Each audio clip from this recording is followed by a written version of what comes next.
Today we will look at one of the most important scientists in history, who contributed much to how we see the world these days. He might not sound famous to you, but that is because he wasn't the one to get his theory famous. But he certainly did a lot of work, and today we'll pay a tribute to him. Luckily, we were able to get our hands on an interview he held, not long before he died. Let's look at some fragments. Welcome, please sit down. Thank you. We're very glad that you could stop by today to tell us something about your life and your theories. Well, I'm honored that you take so much interest in my work. Well, your work may not be so popular right now, but we're very interested in your theories and their development. Well, thank you. Once again, I'm honored. Shall we start? Yes, that's fine.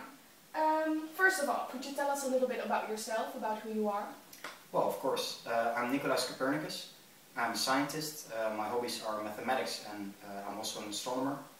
Well, I was born on the 19th of February 1473 in the city of Turin. Isn't that in Poland?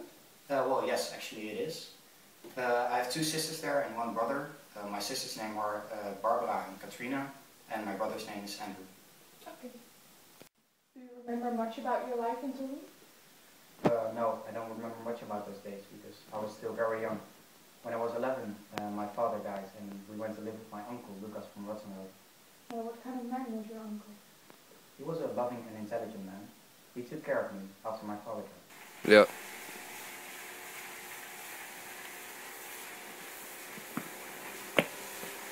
Thank you, Uncle, for taking care of me. I'm your mother's brother. I don't mind looking after you and your brothers and sisters. We're all family, Nicholas. Did you like the way your uncle took care of you? Yes, actually I did. It was because of him that I went to Krakow Academy. That was when astronomy really started to fascinate me. Yeah. How old were you? I was about 18 years old. And you decided after 4 years to stop without graduating. Why did you stop? Well, I left to go to court with my uncle Rotterdam, and I decided then that I actually wanted to study law and medicine at the University of Bologna in Padua. So why did you decide to study law and medicine? Well, because I find it more interesting. I was especially interested in canon law.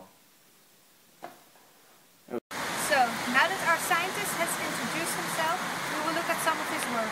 What started this brilliant man to study what he did, and how did this lead to his discoveries? Here. So, when did your astronomy interest kick in? Well, when I made an observation of the star Aldebaran. Aldebaran is the brightest star in the Taurus constellation. Observing the star has made my doubts about the geocentrical system even bigger. After this, I completed my studies. I received my doctorate degree in canon law. I also served as a personal secretary and physicist for my uncle.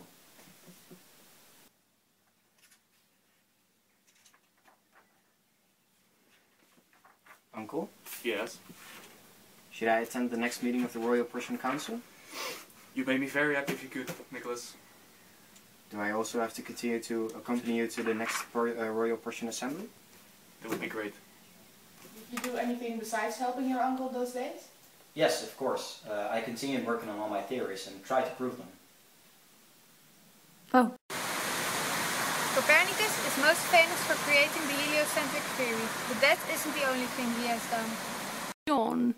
So, Nicolaus, we now know you are the founder of the famous heliocentric theory, but can you tell us something about your interest and investigations before this theory? Of course. At the age of 30, I began working as my uncle's personal secretary and physician. I believe it was in the year 1503 in which I started to work for him. I went with him to all kinds of sessions of the Royal Prussian Diet. In 1514, I thought about my heliocentric theory for the very first time, but I only made a sketch of my ideas. When I moved to the city of Fromburg, I became interested in astronomy even more, and I made more than 60 observations. So, when did you create your first theories about astronomy? Well, in the period of about 1512 until 1515, I did some extensive observational activities. I observed Mars, Saturn and the Sun. This led to the discovery and the proof of the Earth's eccentricity. This is actually the Earth moving around its own axis. It also showed that we are actually moving against a relation to fixed stars.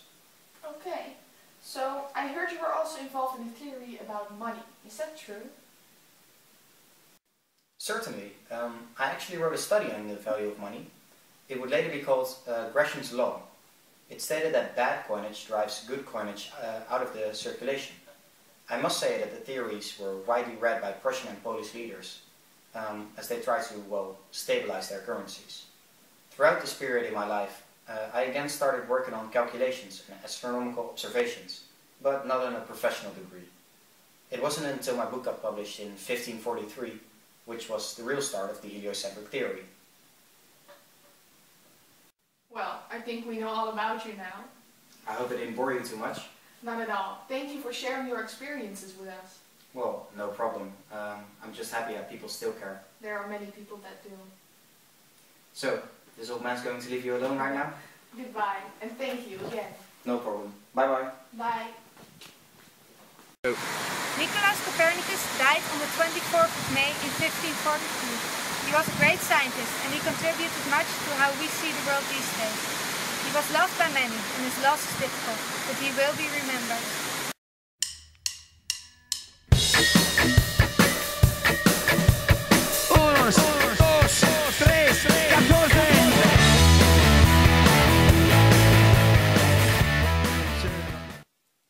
Ja, I don't know my words anymore. Oh, alsjeblieft al. Kijk maar, dat is slap lachen. Dat is weet ik niet meer. Oké. Oh, hij draait al. Wacht even.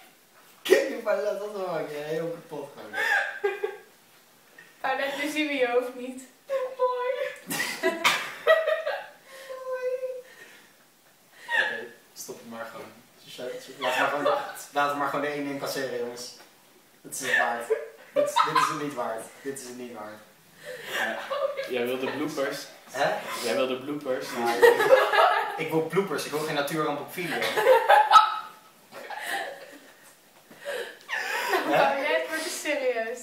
Wat is dit? Ja, hij moet normaal doen, kutkind. Dat gaat erop, hè? Jongen, je hebt al een gig verspeeld.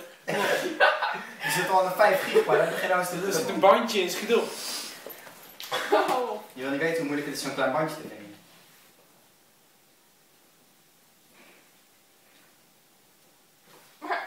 Even serieus, ben je nou je tekst kwijt? Dat is de eerste zin.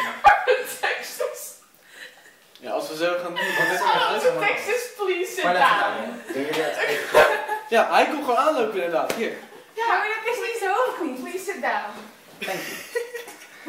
Welcome, and we're very glad you could stop by today and tell us something about your work and your theories. I'm honored that you show so much.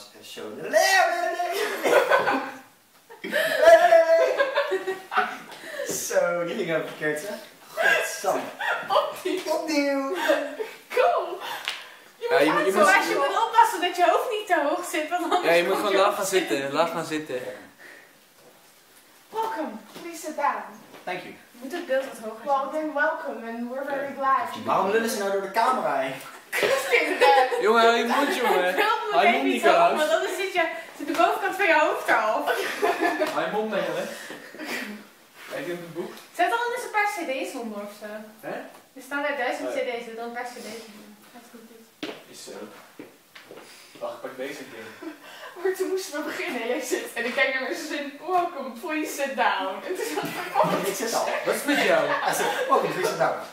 daarom dacht ik, Gewoon wat op. moet ik zeggen? Ik ga wel eens even opnieuw Je zat daar zo. beginnen, want anders moet je 2 minuten scrollen. Oh, dat is beter. Kun je heel blijven staan of is dit niet hard genoeg? Nou, was het ook zo. En nu lijkt hij wel lager ineens. What the fuck? Ja, dat komt omdat dit ding niet recht is of zo, denk ik. Oh, zo is hij goed. Slanted. Nee, ik kom niet op. Googie gaga. Wat? Googie gaga, gagi blabla. Googie gaga gagi bla bla. Welcome, please sit down. Thank you. We're very glad you could stop by today and tell us something about your life and your theories. Well, I'm honored that you show so much interest in my work. While your theories may not be so popular right now, we're very interested in how you've developed them. Well, again, I'm honored. Shall we just begin? Yes, that's fine.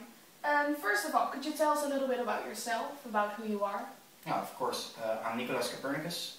I'm a scientist. My hobbies are astronomy and mathematics. I was born on the 19th of February 1473 in the city of Turin. Isn't that in Poland? Yes, actually it is. I live there with my brother and my 2 sisters. My brother's name's Andrew. My two sisters' names are Barbara and Clarice. Catharina! Good! My sister's name is Good! Catharina! Oh. Her real name is Katharina.